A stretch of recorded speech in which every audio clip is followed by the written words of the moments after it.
केला त्या संदर्भात आज 3 वाजता मीटिंग आहे.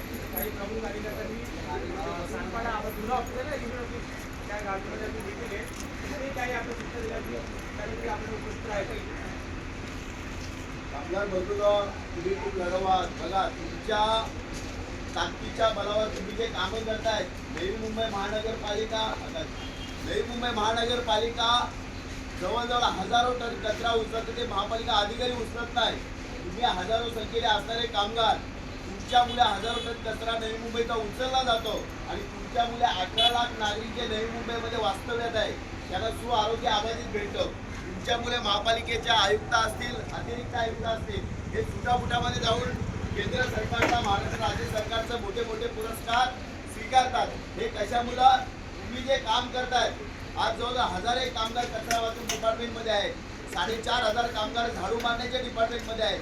जवळजवळ 5-5.5 हजार कामगार तर तुम्हीच झाले. तुम्ही जर काम करायचं थांबलं महापालिकेचं नाक आणि तोंड गुदमरून मरायला सुरुवात होतं.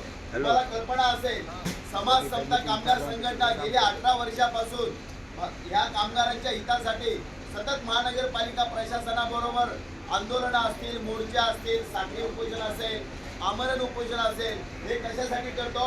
आपण म्हणतो जो जिवंत मासा असतो तो पाण्याच्या प्रवाहाच्या सामोरे जाऊन पोहत असतो आणि मेलेल्या माशाला तो प्रवाह वाहून नेऊन लांब फेकून देतो. आपण जिवंत आहोत.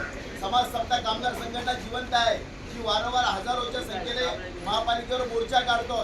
महापालिका प्रशासनाला दखल घ्यायला लावतो. तुम्हाला कल्पना असेल मागील 33 दिवसापासून आमरण उपोषण, साखळी उपोषण, महामोर्चा हे आपण काढल्यानंतर प्रशासनाला जागं केलं आणि प्रशासनाने वारंवार मिटिंगी लावल्या. 2 ते 3 मिटिंगी महापालिका आयुक्तांबरोबर झालं. त्या मिटिंगमध्ये माननीय प्रशासन आयुक्तांना आपण सांगितलं साहेब समान काम समान वेतन हा आमचा हक्क आहे, अधिकार आहे, न्यायी मागणी आहे. तो जर आम्हाला मिळाला तर आज आमच्या कामगारांना 19,000-21,000 जो पगार मिळत असेल ड्रायव्हरला हा पगार आमचा कमीत कमी 40,000 ते 47,000 पगार आम्हाला मिळाला पाहिजे. हे आमच्या कष्टाचा आणि घामाचा